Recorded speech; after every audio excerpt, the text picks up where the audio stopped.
in the first part of this video we're going to be looking at part B.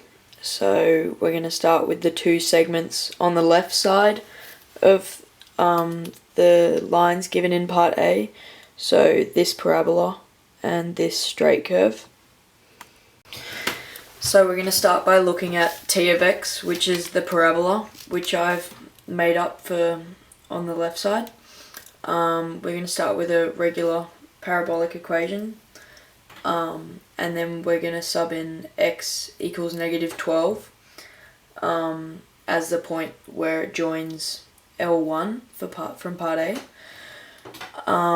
Then we're going to derive this original parabolic equation to get this, and then we're going to sub in x equals -12 for the derived version as well.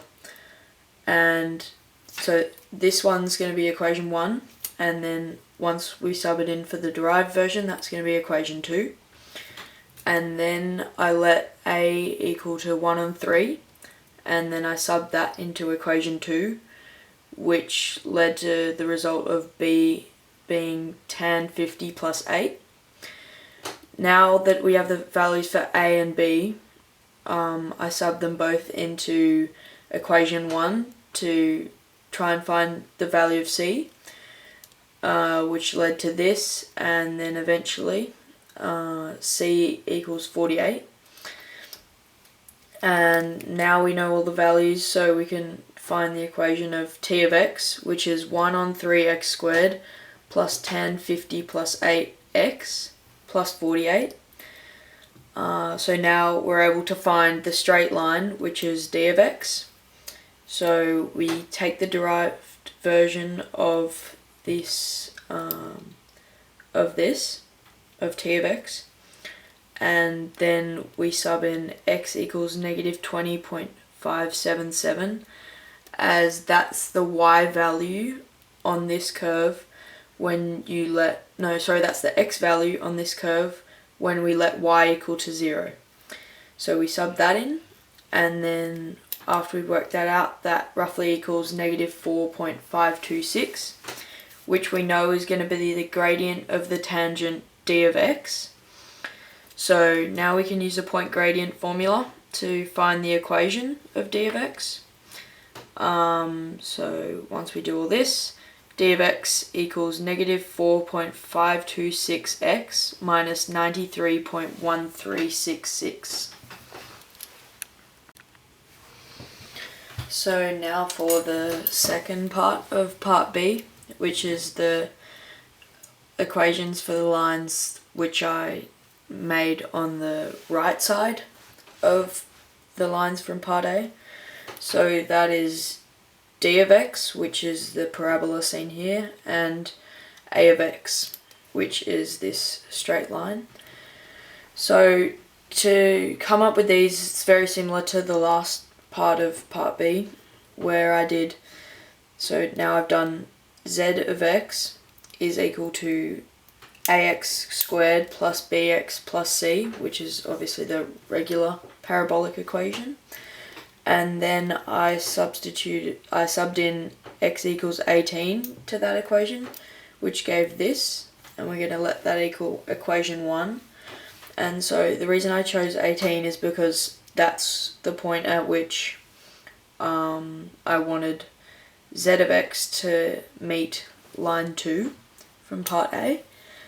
And so then I did the derived version, which is z dash x equals to 2ax plus b, and then again I subbed in x equals 18, which led to 36a plus b equals tan 100, and that's equation 2. Then I let a equal 1 over 6, and I subbed that into equation 2, sorry, and that led to the answer for b, which is tan 100 minus 6. And now that I have both values of a and b, I sub them into equation 1 to find c. So that led to this line of working, and the result is C equals 109. Now, therefore, we know the equation for z of x is 1 on 6x squared plus tan 100 minus 6x plus 109. So now that we know z of x, we can find a of x. So again, we derive this function here, and we're left with 1 on 3x plus tan 100 minus 6. And then we sub in to the derived equation, we sub in 58.93, which is the x value, where y equals 0, and where I want these two lines to meet. So once we've subbed in that, we get this equation here, which roughly equals 7.972, which we know is going to be the gradient for the tangent A at x.